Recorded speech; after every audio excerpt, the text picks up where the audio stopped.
What? Why are you shaking your head?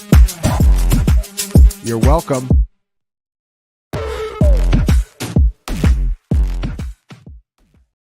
Yo, what is going on? It is best ball week here at FantasyPoints.com. So we thought we'd bring a little staff draft to the mix. We've got a full draft going right now. We got a couple subs in here, but first and foremost, we've got our guys, Scott Barrett, Ryan Heath, Tom Brawley, and Neil Orfield.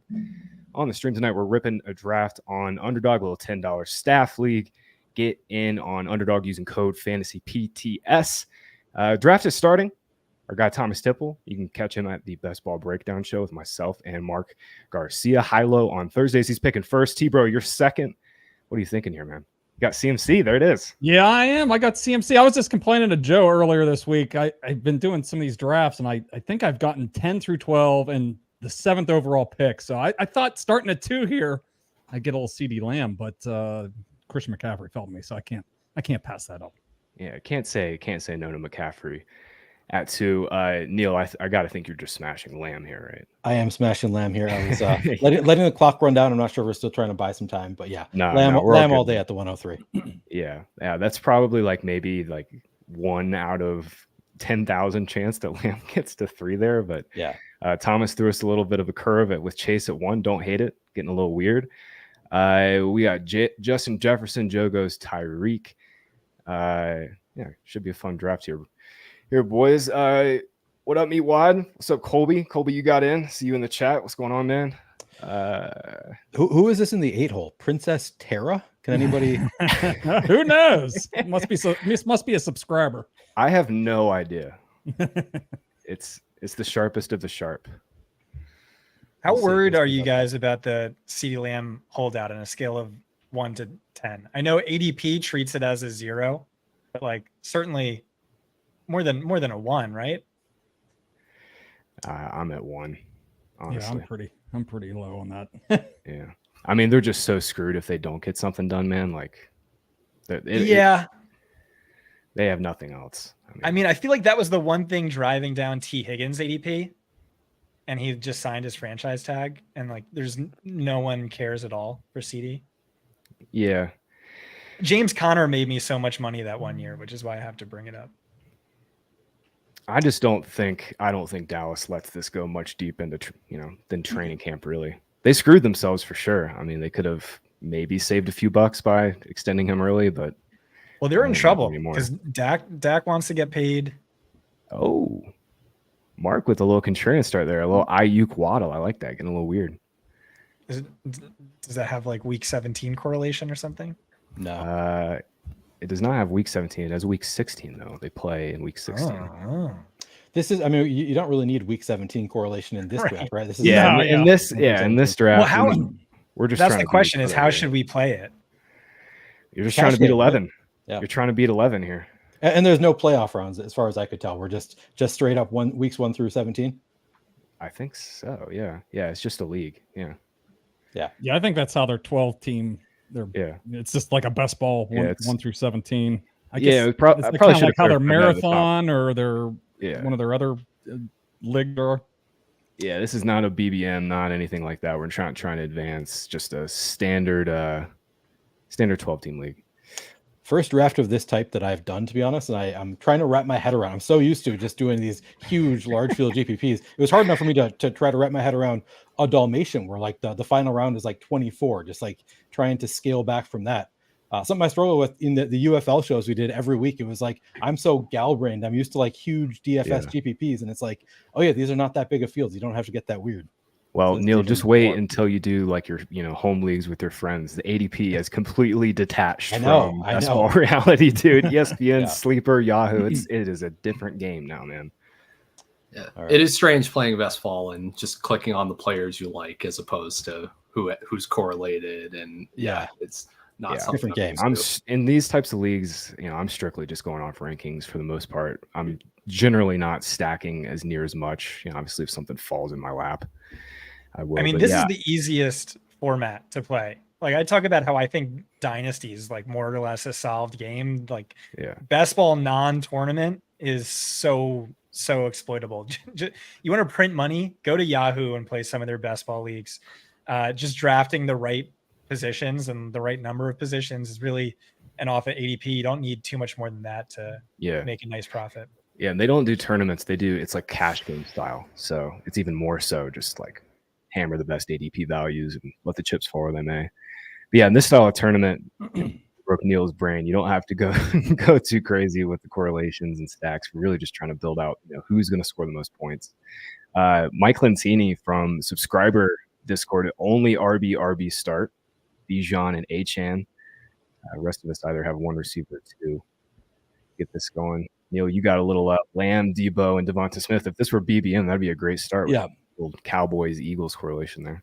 Yeah, I like the start despite not caring about the correlation. I was trying to think about it was between Devonta Smith and Diggs for me, and I just have a slight preference for Devonta Smith in a vacuum, I think.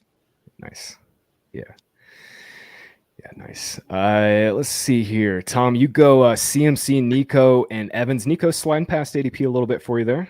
Yeah, I'm just for this kind of format, I'm just basically taking guys at ADP here, just trying to get the best lineup that I can. And Evans fell a little bit too to I guess I was 26th overall, so snatch up both of those guys. I got the top running back on the board already, so probably gonna be hammering a lot of wide receivers and maybe grabbing a tight end here in the fourth, fifth round here. So just stacking up these wide receivers now that I have McCaffrey.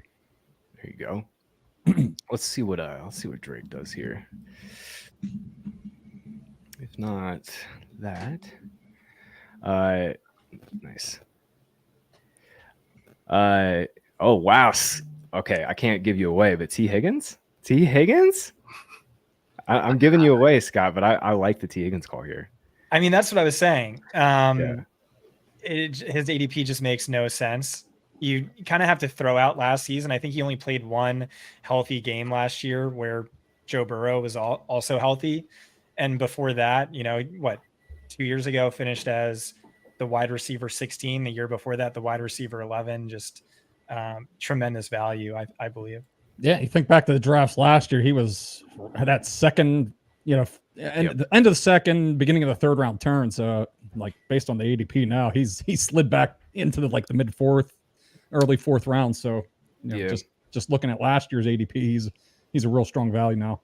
Yeah, the only thing 2022 wide receiver 19, 2021 wide receiver 12, underdog 27 by ADP. I took him a little before that, but I'm okay with it. Someone mentioned Cooper Kupp in round 3. I thought about that instead of T. Higgins. I thought about Tank Dell instead of Higgins. Really, Kupp is the one player more than anyone that's keeping me up at night. Because it's one of those things you wrote about in your OTAs article, Tom, where it's you kind of have to throw out last year's season, where McVay said he's dealing with so many things. The public didn't even know just how hurt he actually was. But that's the thing though. Was that just the start of more things to come? Is this going to be a chronic type of deal with him moving forward? So, but yeah, he's saying he's 100% for the first time in years is what he's saying. And so if you just throw out last year, what are you left with? You're left with a guy who scored at least 16 fantasy points in 28 of his last 29 healthy games, averaged 26. I know Puka just had the best rookie season ever, but Kupp was productive for fantasy, and that was despite poor efficiency. So imagine what both of them can do together if healthy. But certainly there's the injury risk, I think, is the biggest thing. You could talk about the age. I want to hear Ryan's thoughts on this, but I'm thinking age is less of a factor now. You can age more gracefully in today's NFL, especially if you're a slot wide receiver, due to, I believe, the ever increasing rate of zone coverage. Look at Mike Evans last year, wide receiver 5 finish. Look at Keenan Allen, who led all wide receivers in open score, top 3 in fantasy points per game. What are your thoughts on that, Ryan? Is it okay to draft older wide receivers these days or no? I think it is. Kupp is one that personally scares me.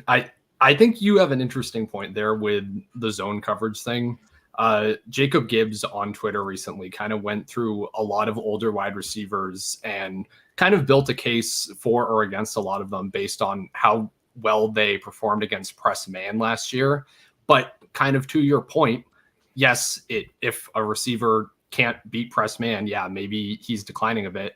But there is not that much press man coverage that you have to go against in the league anymore. It's more and more zone, especially as these guys kind of move into the slot if they get older, which is probably where Kupp is going to be living a lot now. So yeah, I think there's definitely a case you can make there. Kupp is probably not my favorite player that I feel the best about to make it with. But I do think there's a lot of value kind of created by people over predicting the wide receiver declines nowadays. Yeah, we saw it last year with Keenan. I made that mistake. Keenan was just balling the hell out until, got hurt late in the season. I think Kupp presents pretty bad downside, though. Like, what if the metrics aren't indicative of the injuries and he's really just like a declining player? Like in the third round, I mean, it's just like a massive opportunity cost to take for a potentially declining player when we have DJ Moore, we have Devonta Smith. Scott, I mean, I like your call on T. Higgins. I got to move him up in my rankings. But I mean, there's just so many receivers in that range. Like, getting it wrong in that range is obviously going to kill you no matter what. But like with a player like Kupp who could potentially be declining, with Puka Nacua coming in and continuing to ascend, I don't know, man. I think Kupp's appropriately priced, but I think the floor is a little lower. So I think that's exactly right. It's just like vast range of outcomes, which doesn't make sense in a tournament or a league like this, 12 team, no tournament. You want that safety in best ball, but in the underdog tournament, I like that proposition. Go big or go home, stack him with Stafford, bet on him just returning to old form. But I'm curious to hear Neil's thoughts on Cooper Kupp. No. Who is your number one must draft player on underdog right now? So I've been hammering. I just my most exposed player and the player that I am probably targeting at ADP the most might surprise you a little bit. It is Khalil Herbert, just because I believe in the talent. Now I do have a little bit of concern that just they cut him. Maybe there isn't a great landing spot for him, but my thinking is he's probably right now the RB2 on the Bears. I don't think Roschon Johnson is going to beat him out. I think he has talent. He's just a good running back in a situation where he is the pretty clear second best running back on the team currently, I think. But then on top of that, he has the trade room. So he has, I think, some standalone value as is. He could just have a role on the Bears right now, get 40% of the work in the backfield as is behind Swift. I also think there are outs there with, Swift having a little bit of an injury history, trade rumors circling around. I mean, that's the big thing. The like 4 or 5% outcome is really driving it for me. Is like where he's going at the back end of drafts. I think he's going at appropriate value if he is the RB2 on the Bears. Like, he's surrounded by guys who have basically only contingent upside, but I think he has a little bit more potential to get one extra out to get that standalone value as like an RB1 in a great spot with the trade rumors surrounding him. The Bears are probably one of the few teams that actually have a three-man committee. Oh my God. Are you kidding me? I What's just got that? sniped and a guy I was going to reach multiple rounds on. Oh, Ryan. No, it was Drake. Yeah, it was Drake. Yeah. Oh man. Yeah, hey, Graham, what's Yes, the talk with this Herbert getting released or traded? Is that like it doesn't make any sense to me. I mean, it seems like pure cheap. speculation too. I mean, we see these guys, teams go through so many backs. Like, it does not add up a whole lot. I get why Neil's drafting him though, just in case it does happen. There's been enough smoke there, but it just doesn't add up to me that they would move on from him. Yeah. I wouldn't how draft him cheap there his if I was contract is. counting on it. To be clear, it's more like where he's going. I think that he's already a pretty good value, and then it's just like one extra little out. And there, as you said, there's a lot of smoke there. Yeah. Well, it makes no sense to ahead, me Scott. how this guy is like clearly the most efficient runner in football. You look at like rushing yards over expectation per carry, he's far and away number one, and he's signed to a $1 million deal, and they're trying to trade him. They don't want to get him the ball. Makes absolutely no sense. I think if he gets traded to the Chargers, you're going to see him move to round 4 in drafts. In Chicago, I just don't see too much upside though. DeAndre Swift, I guess, is, the lead back, probably going to get a lot of targets, but they don't trust him in pass pro. They don't trust Herbert in pass pro. So that's going to be Roschon to get that work. And so it's like to me, it looks like a gross 3-way committee backfield. Yeah. And they're signaling they don't really like the guy, but I don't know. I have no idea. Khalil, like, there's no upside for the Bears to trade him. He's in his last year of his deal. He's cheap, like Tom, you were saying. And what are they going to get? They're going to get a 6th-round pick for a really good backup. Like, they're just going to like help out another team basically for no reason with no leverage in it. Neil, I love that call because I think at worst he has a small role in the offense. At best, he's a pretty strong like backup to Swift if anything were to happen to Swift. And then like there's also that contingent value where like Swift might stink. Like there's a very real chance the market's pricing that in too. And Herbert is kind of free right now. And he's also, he plays a different role than Roshan. Roshan's going to play special teams. I really like that call. He is a very, very sharp bet on UnderDog right now. Should I address the elephant in the room? Yes, please. Why is my name Princess Tara?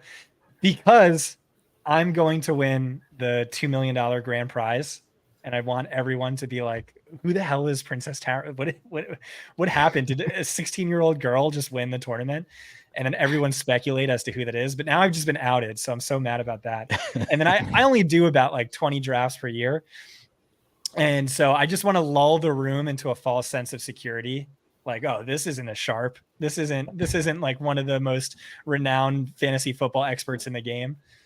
But I've been outed, so alas. I love that is your username, and I love the like psychology behind it. The like people like, oh, they're gonna like underestimate him with the username Princess Tara XOXOXO. I always like people have like very political usernames sometimes, and I'm not going to go into the politics of it, but I love it from like a psychological standpoint of like there are going to be drafters in your room who absolutely hate you no matter what your political stance is. So I think some people do that intentionally. This feels kind of the same to me.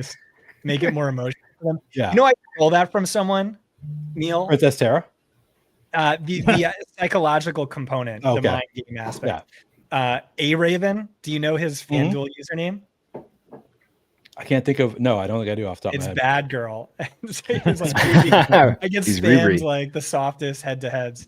I thought that was so funny. That's great. Well, sorry, Scott, you've been outed. You'll have to create another burner account. But Princess Tara lives on in the streets, the UnderDog streets. If you ever see him, hey, put some respect on it. It's Princess Tara XOXOXO. XOXOXO from Gossip Girl.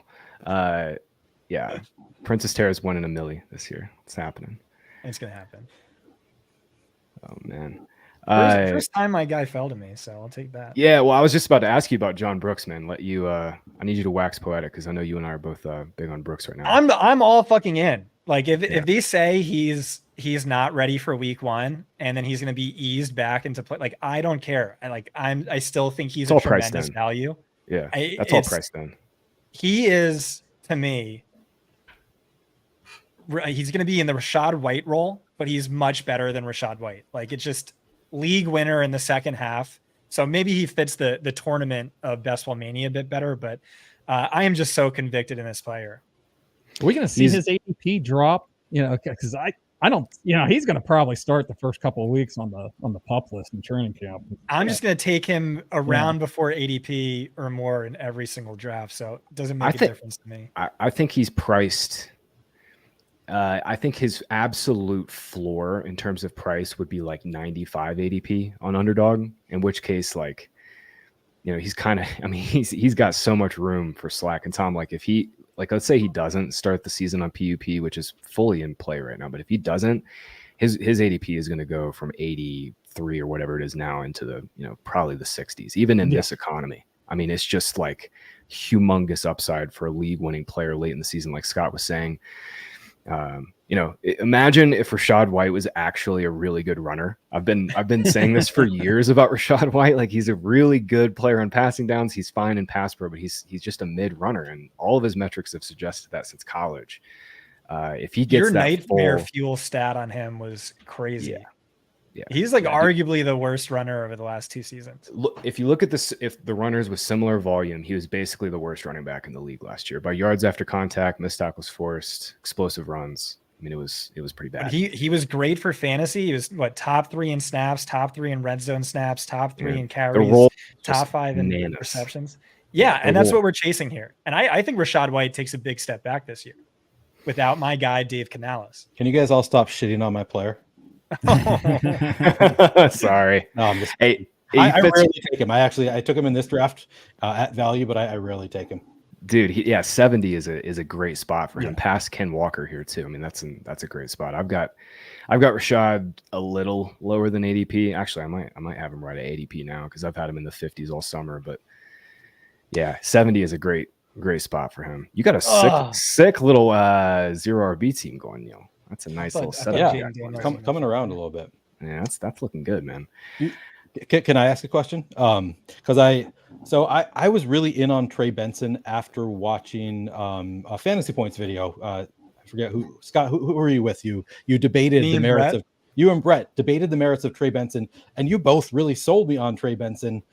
So for a while I was super into it, but I feel like you are not as into him as a best ball pick as I initially got the impression that you would be, Scott. So I'm curious to hear your thoughts on it. So I was drafting him a lot early on. I feel like all the rumblings recently are very pro James Conner as bell cow in Arizona. So now I'm like, well, if he's only like a contingency pick, he's going too early for like a solely contingent pick. So I'm kind of out at this ADP now, but I go back and forth. I'd love to hear everybody's thoughts. But Scott, since you were the one who initially kind of sold me on him, I'm curious to hear how you feel about him now. It reminds me of rookie season Nick Chubb, where I'm like, this guy might be. I think I comped him as like my insanity comp for Trey Benson was Nick Chubb, where it's like this guy might be the best early down runner in football the second he steps on the football field, but it's a crowded situation. I don't think he's going to be the starter to start the year. Best case scenario, it's a committee. And then what happened was Carlos Hyde gets traded midseason. Nick Chubb becomes a league winner. It's like you can't see that coming. But I feel like that's what's going to happen, right? Like, if not, because James Conner was damn good by like any efficiency metric you want to look at. That offensive line wasn't great. Arizona ranked second best in team yards per carry last year. He was great. Not as many targets as he's seen in under Cliff Kingsbury, but as a runner, great. And that's tough competition for Trey Benson, an inexperienced rookie. So just don't see too much upside. Worry about that. But hey, if James Conner gets traded midseason, it's wheels up.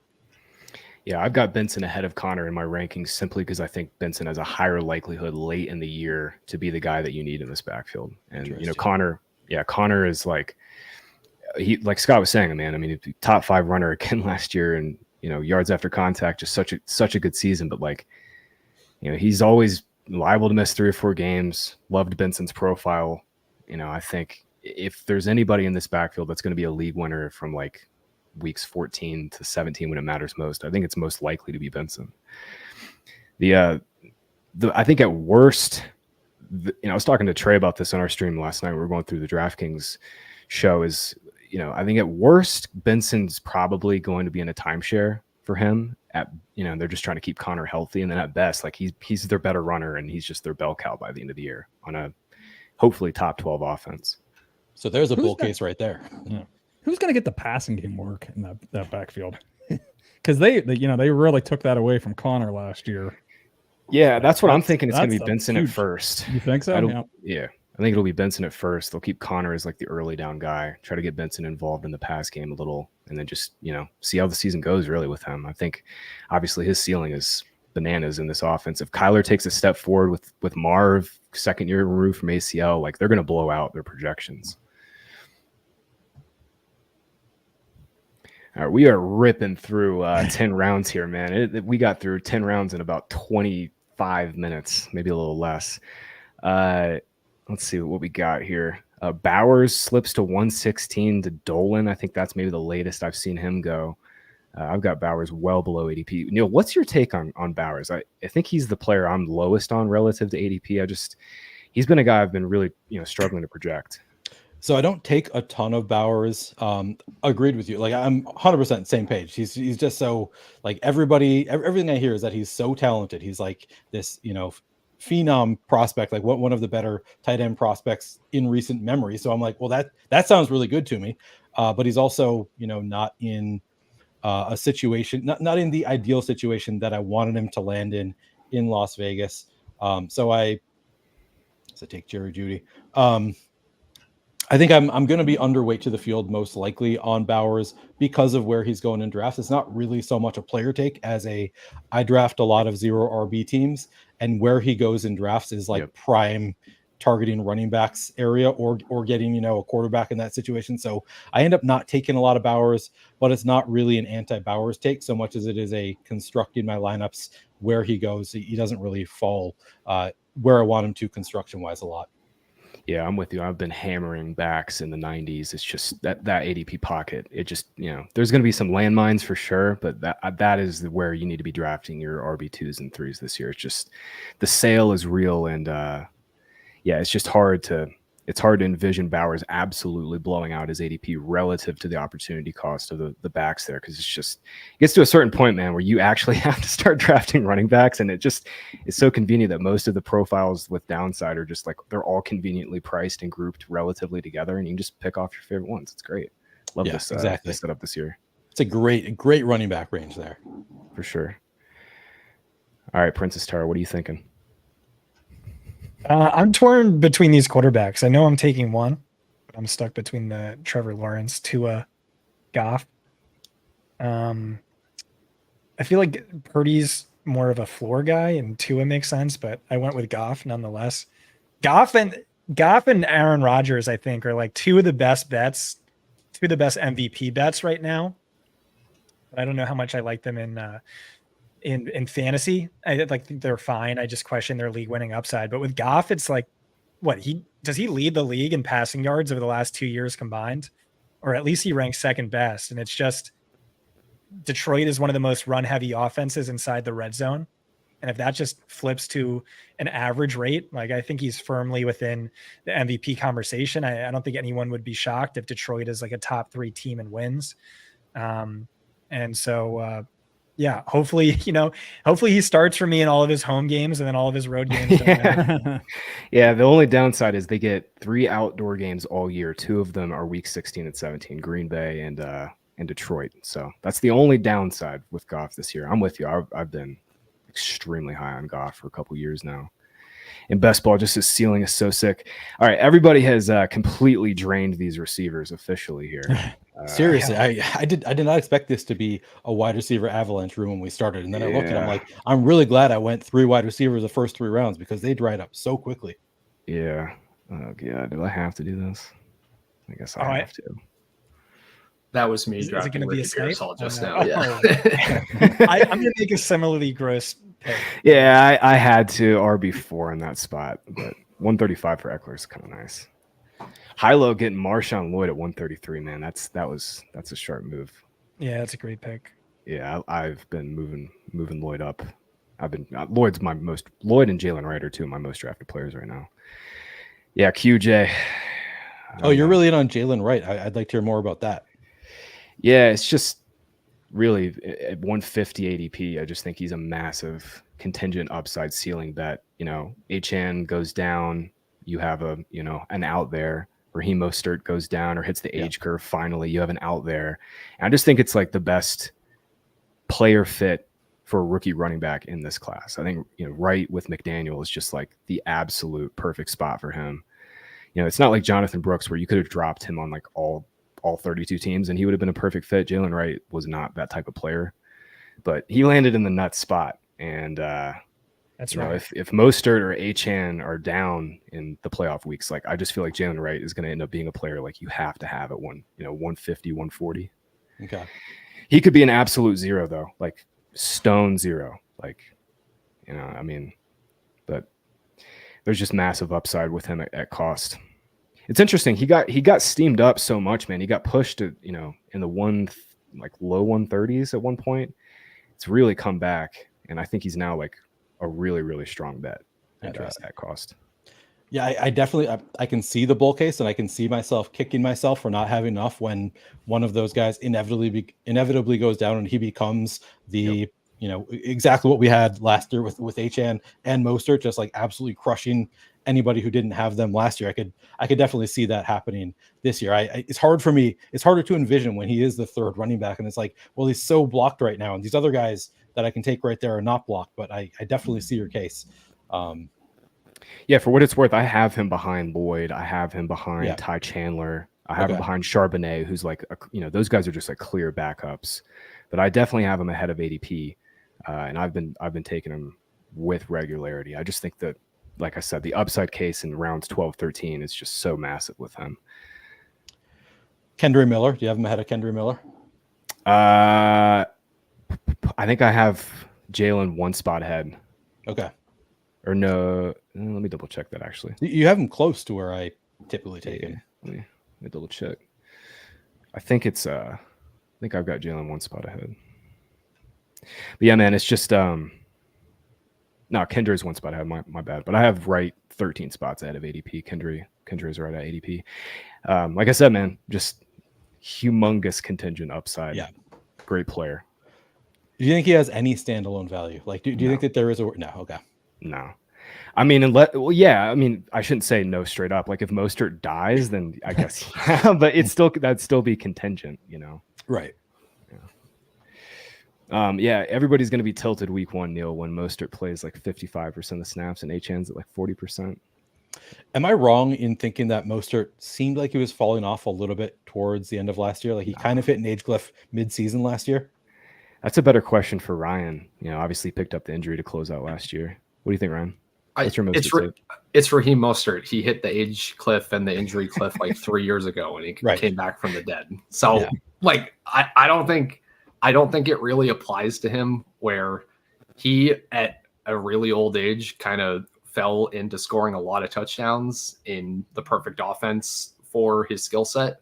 And that's fine. And that's great. And I draft him some because there's a chance that can happen again.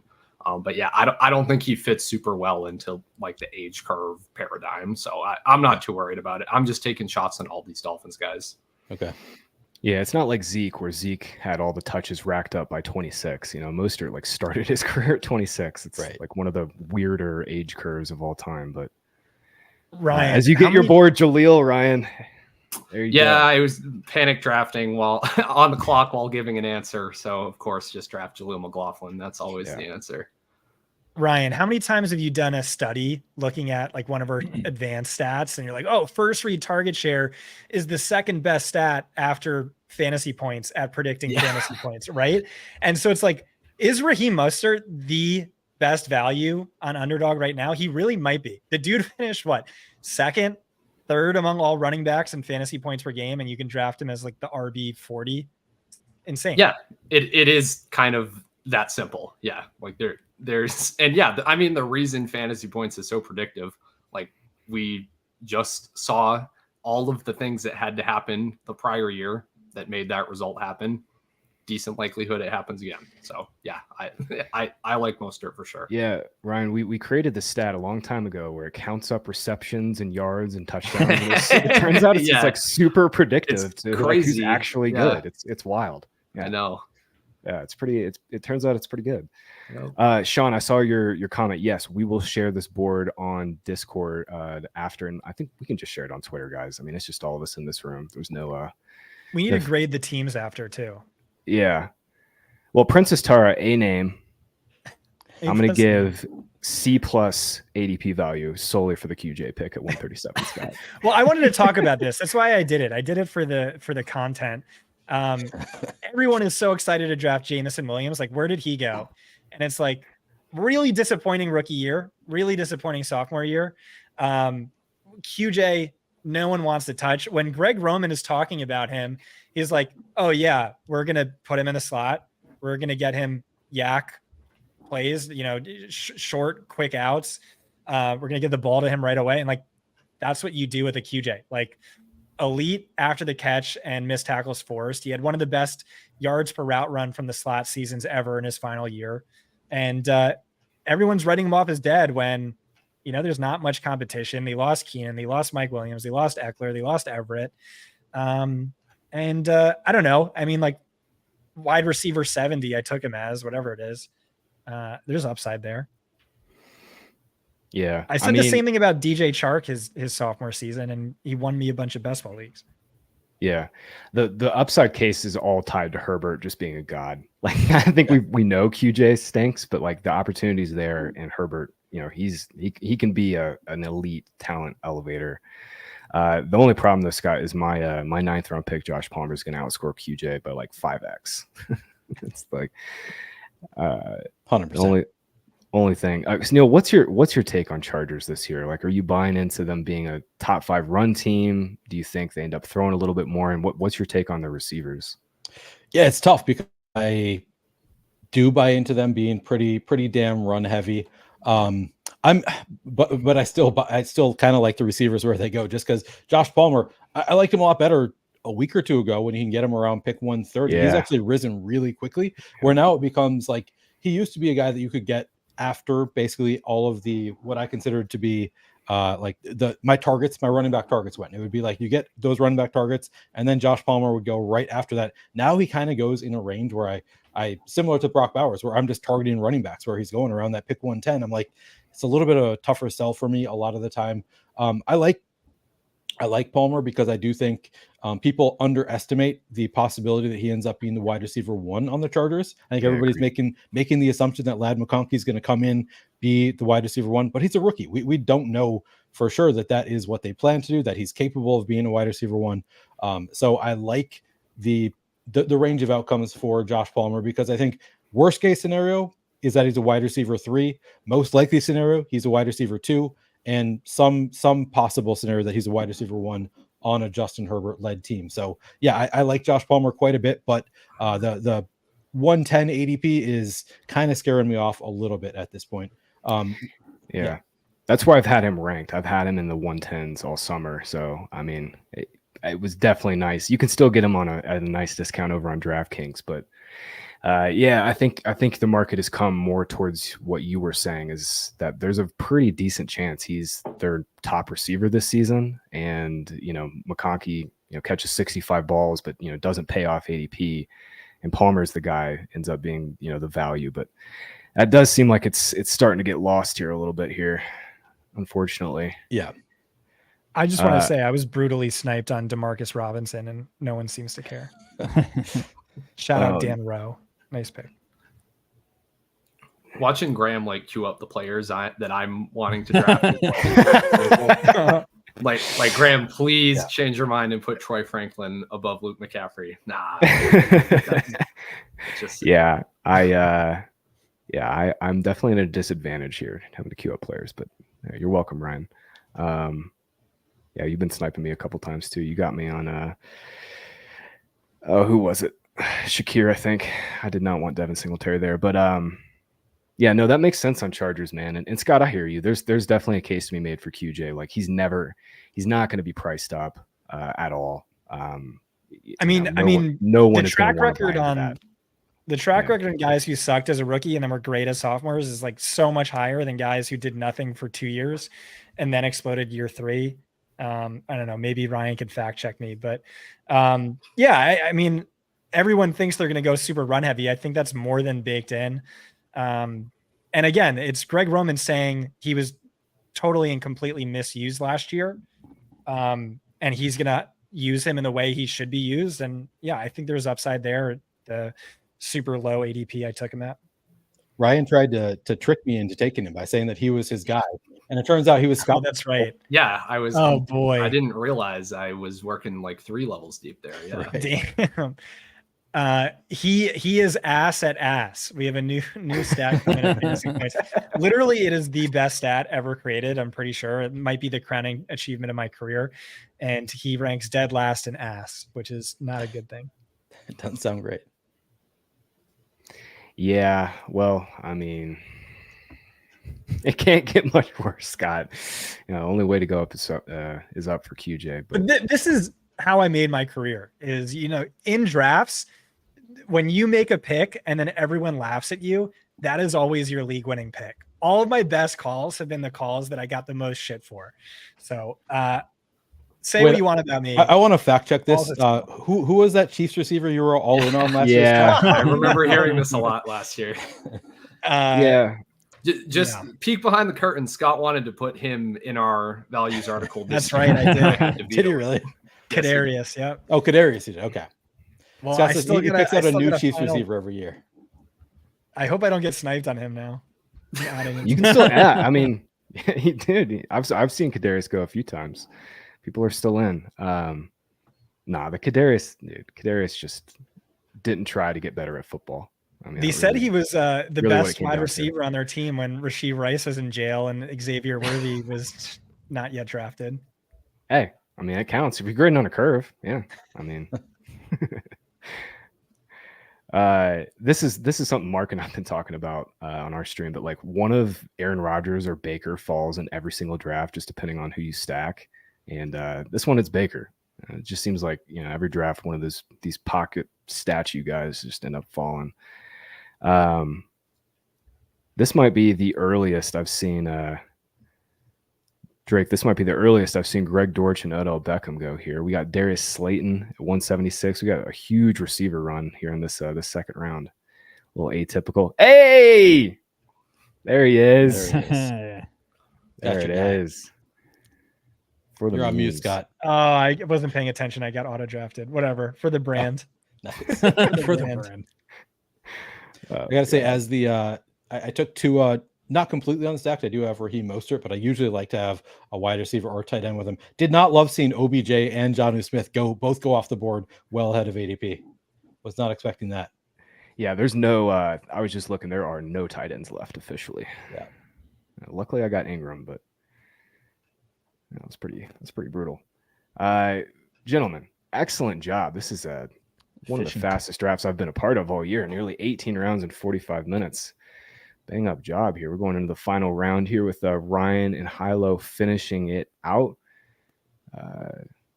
We got a Kadarius Toney sighting from Scott. I knew it was happening. It was like minus 150, bro. Like it was easy. It was pretty heavy favorite. Tom, I'm about to take your boy. Justin Ross, you better not snipe me on. Well, is he even the player pool? Oh, he is. Yeah, he's still there. Future 216. UFL star Justin Ross. Oh yeah, I can't wait to be vindicated when he goes to the UFL. 12 touchdown season coming when he goes to the UFL, baby. Let's go. Tom, I've been taking your boy Colby Parkinson last round on like all of why my not? teams. Especially if you get little Stafford there. Yeah, They're pretty much talking him up a little bit. Yeah, all my teams that I've been just like punting the second tight end Joe spot. says, "Go fuck yourself." And Joe likes Colby too. You're welcome. They give him Joe. a lot of money.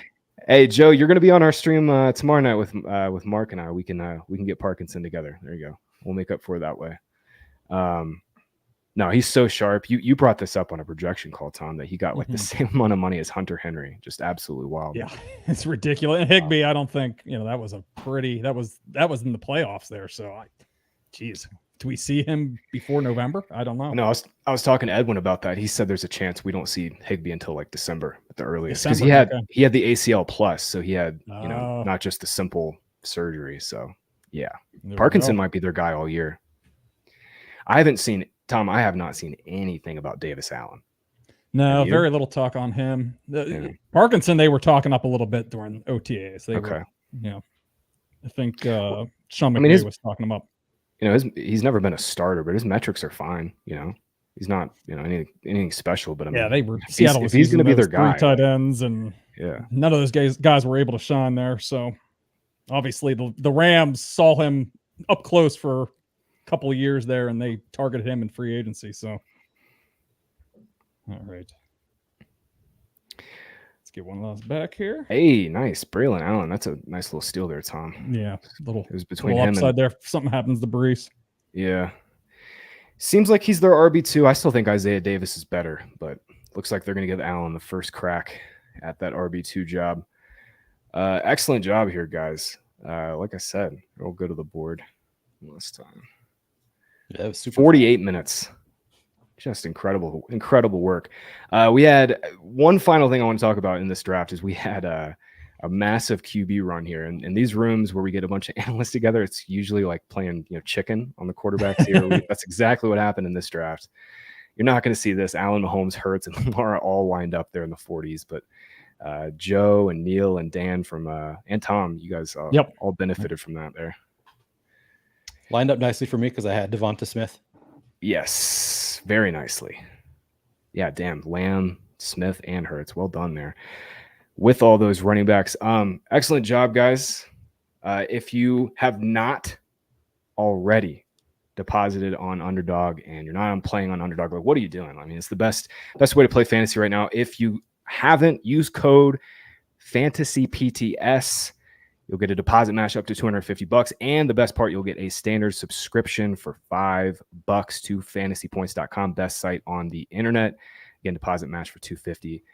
Fantasy PTS. Great job, guys. Any parting shots here, Scott? You got your boy Kadarius. No Justin Ross, but you did get Kadarius. You got a little Rondell Moore in the last round. Won the league with that pick. Yeah, that's all you need. Yeah, he is the guy you need this season. Ryan, what do you think about your team, man?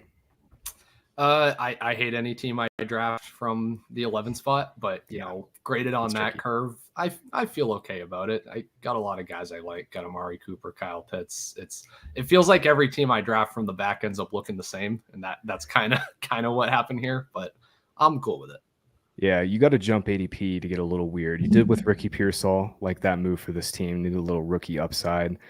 McConkey at 62, jumping a little ADP there too. Get the Chargers hopeful number 1 wide receiver like that. Neil, how are you feeling, man? You obviously got the Hurts stack, and you got just these enormous running backs here. Yeah, I'm never going to complain about turning $10 into $64. That's what I did here. It only took me 45 minutes. I feel like, $54 value there for 45 minutes. I'll take that all day. So yeah, I'm a fan of this team. There you go. Tom, round us out here, man. Looking pretty good at the 16th round. I mean, I think it was the 16th round. I had drafted Levis and I had Lamar Jackson. So I was looking for a little stacks, and I think right in like 4 or 5 picks, Isaiah Likely, Chigakonko, and Tyler Boyd went right off the board right in front of me. But other than that, so I had to pivot a little bit, but I like it overall. Got a nice blend of some older player, some proven players, a couple rookies. So yeah, I like it overall. I got Christian McCaffrey with the number 2 overall pick. Thank you, Thomas, for letting him to slide to number 2. I'll take that all day. Yeah, Thomas is very anti-CMC at 101. Yes. Very anti. Hey, any day you can stack up Lamar and Mark Andrews and rounds 4 and 5 is a good day. With that, guys, thanks so much for participating. To the subs, Dan, Mark, thanks for hanging out with us tonight and drafting with us. In chat, I think we had Colby. You were in the draft as well. Thanks for hanging out with us tonight, Colby. We are going to be live tomorrow night. Myself, Hilo, Mark Garcia, and Joe Dolan. We're going to be ripping a puppy draft if it doesn't fill until then. $5 puppy. Tomorrow night, 7 p.m. Eastern. Make sure you're back on the channel then. Until then, we'll see you guys at the top of the leaderboard. What? Why are you shaking your head? You're welcome.